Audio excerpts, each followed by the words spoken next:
Hello everyone. Today we're going to go ahead and review some practice problems that we covered here in our chapter 4 for trigonometric functions and their graphs.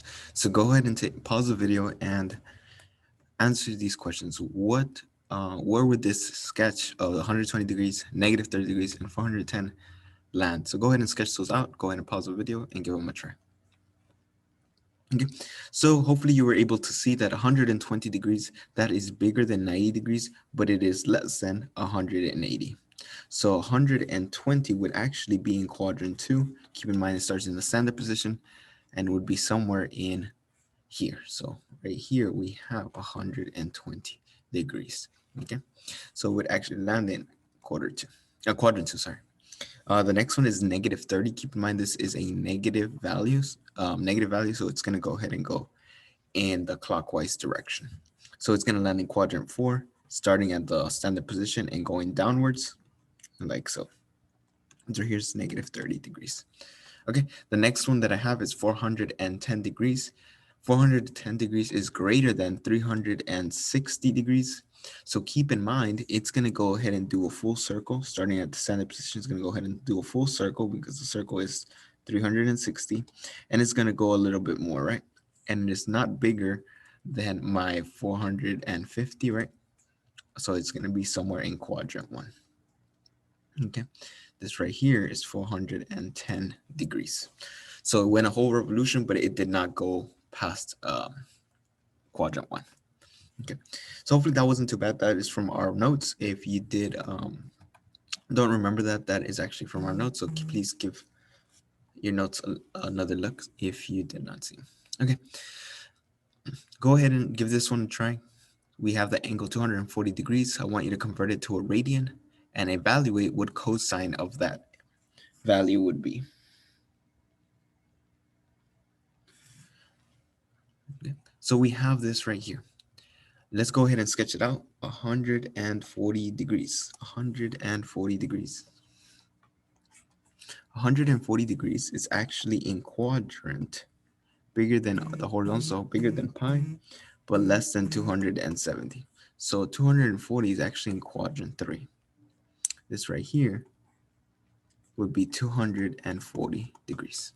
Okay. Alrighty. Now the first question tells me, hey, I want to go ahead and find out what this degree would be in radian.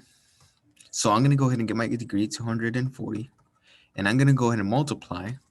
And the trick here is to go ahead and multiply by, if you see a degree in the numerator, you should have 180 degrees in the denominator, and its equivalent in radians in the numerator.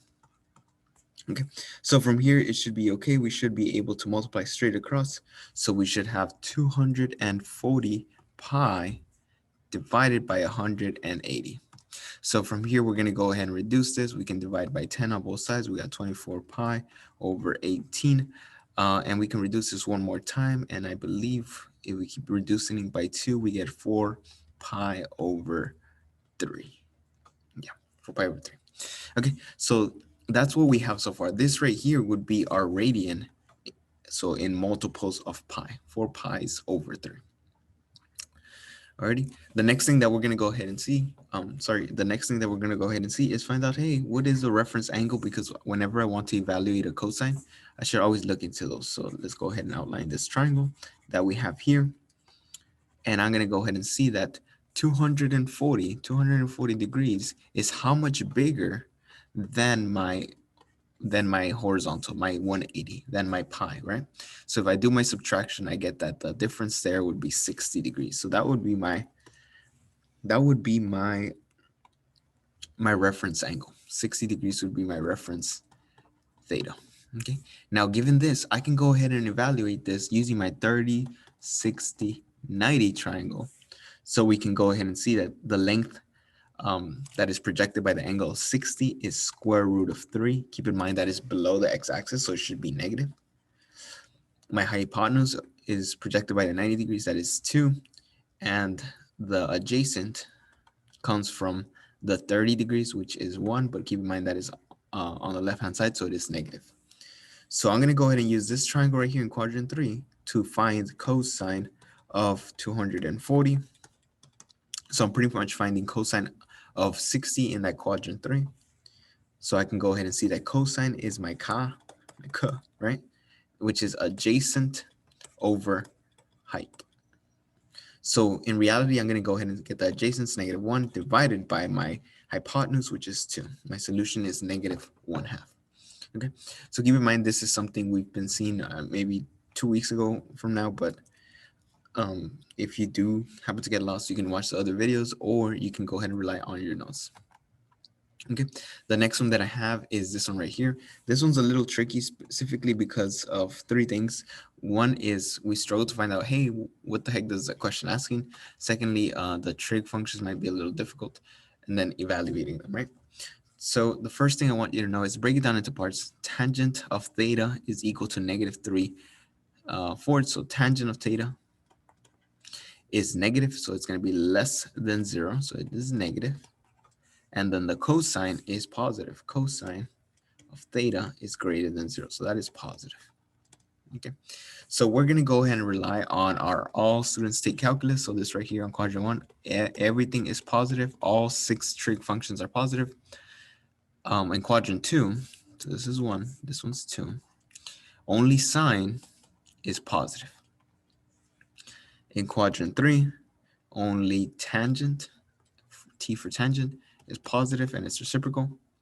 In quadrant 4, only cosine and its reciprocal are positive. Okay, so if it's not there in those quadrants, guys, it's negative. Okay, so let's go ahead and find out.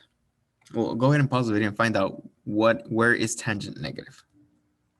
Okay, so we know where tangent is positive, right? So in order to find out where it's going to be negative, we're going to go ahead and see that it's going to be negative where it is not positive, right?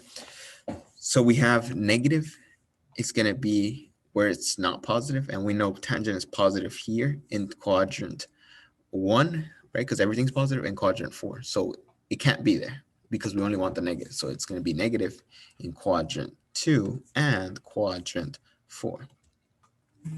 Cosine is positive, well, where everything is cosine, so where everything is positive, so quadrant 1, and in cosine in quadrant 4.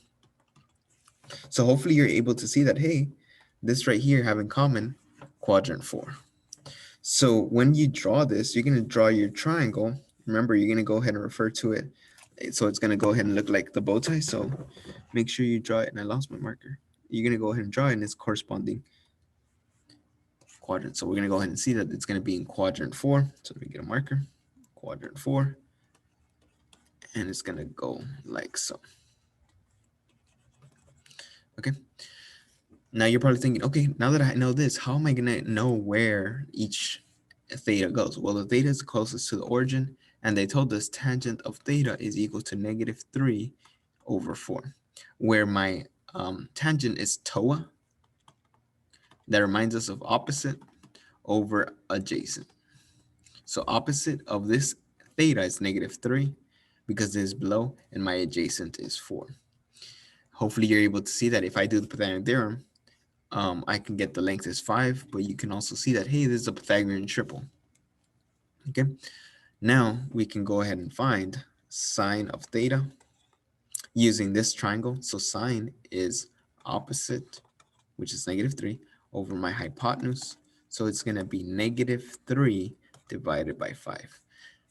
For that, not many students had difficulties with that, but when they saw secant, it was a little bit more intimidating. So keep in mind, secant is the reciprocal of cosine.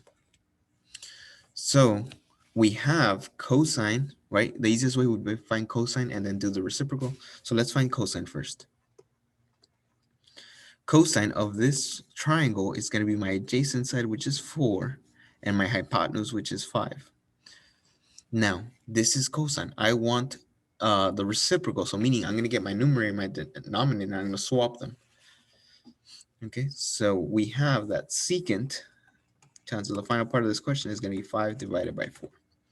I want to go ahead and stamp that, hey, this right here was my adjacent side, and my hypotenuse was 5. Okay, the -3 was only for the opposite. Okay, awesome. Last but not least, I'm going to go ahead and talk about graphing sine and cosine. So let me go ahead and hide my video panel so you have more space. Okay, so from here, If you already know how to do it, go ahead and pause the video and give it a try. If not, we're going to go ahead and give it a shot. Okay. So what I mentioned here was that all you need to know is the basic coordinates in the unit circle. If you know them all, that is awesome. But for the sake of this one, we're only going to go ahead and find out what's happening at 0 degrees, 90 degrees, 180 degrees, 270, and 360. Okay, so we see that this right here would be from my origin, which is 0, 0, and my radius of 1, I went 1 to the right and 0 in height. So by here, this is a little shortcut that I like to teach you guys on how to find the graphs without transformations, right? So this one right here is going to be 0 on the horizontal, 1 up. This one is 1 to the left and 0 in height. This one is 0 on the horizontal and 1 down. And 2 pi will be the same as 0. Okay, so let's go ahead and say sine will be my top function, which is the y's only, and cosine will be the x functions. Will be the cosine will be the x values. So what am I talking about that? Well, I'm talking about the x's and y's, okay, of these coordinates that we have here. Okay, the next thing is to go ahead and label each one of these. So this is 0 degrees, this is pi over 2, this is pi, right? 270 is 3 pi over 2, and 360 is 2 pi. Those are the numbers that will go on these marks right here. So we can have that this is 0, this is pi over 2, then I go to 180, then 270, and then a full revolution. The same thing goes, guys, for my cosine, pi over 2, pi, 3 pi over 2, and 2 pi. Keep in mind that this right here is where it was 0, so on the left-hand side of this y-axis, you have the same numbers, just negative. So don't let that intimidate you. They are the same numbers, just negative. Okay, if you feel like that was just memorization, what we're actually doing is we're adding 90 every time. So you are adding pi over 2, and that's how we get it. Okay, let's go ahead and begin. So let's do sine first, and I'll do it in purple. So we're going to go ahead and see that sine refers to the y values only. So at my 0, what is my y value here? Whatever the y value is, what you're going to graph. So in that case, the first one was 0. At pi over 2, my y value was a 1. Then I keep looking at the same pattern. It goes 0. Then I go to -1. Then back to 0. So hopefully you're able to see that this is a small portion of sine, because you can go ahead and go multiple times around the unit circle. Okay. By following the same pattern, you can see that this is -1. If you do not know where that comes from, well, keep in mind negative pi over 2 is the same spot as 3 pi over 2. This is -90, right? It's the same thing as 270 degrees. And my y value was -1. And then negative pi is right here. My y value is 0. So hopefully yours looks way more curvier than mine that looks like thunderbolts. But ideally, this is a sine graph. This isn't all of it, because keep in mind, you can go more revolutions, positive direction and negative direction. Let's do cosine. Cosine is the same idea, but now we're using the x's. So when when my degree, I'm at 0 radians, my x is a 1. When I'm at 90 degrees, my x is a 0. When I'm at pi, my x is a -1. Then I'm doing this exact same pattern, right? And I can go ahead and see that I'm going to go the other direction as well. Now, from here, hopefully you can see that these will be nice and more curved instead of like thunderbolts.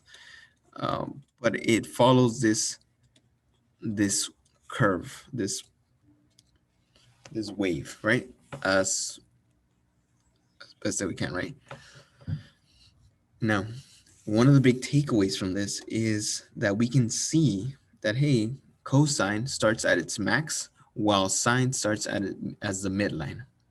Since these are the parent functions, guys, the max and the mins right here is 1 and -1 in the heights for both of them. Okay, keep that in mind when you're doing the parent functions, just like that. Make sure you include also the end behavior, so you can go ahead and show that, hey, this graph continues. It does not just stay right there. Okay, pretty much that's the 3 examples that I wanted to go ahead and talk about. I leave you with this quick little math meme. Are monsters good with math? So, kidding not, this one right here really cracks me up, and I've seen it like over 17 times in front of a class. And it really still gets me. So, are monsters good at math? No, unless you count Dracula. So, the unit review, guys, will be due before the exam. So this will be due at 9 a.m. on Friday, and it is already on your notebook. Okay, so just pretty much practice problems that I went ahead and took from the lessons. So ideally, if you look at your notes, you should be okay.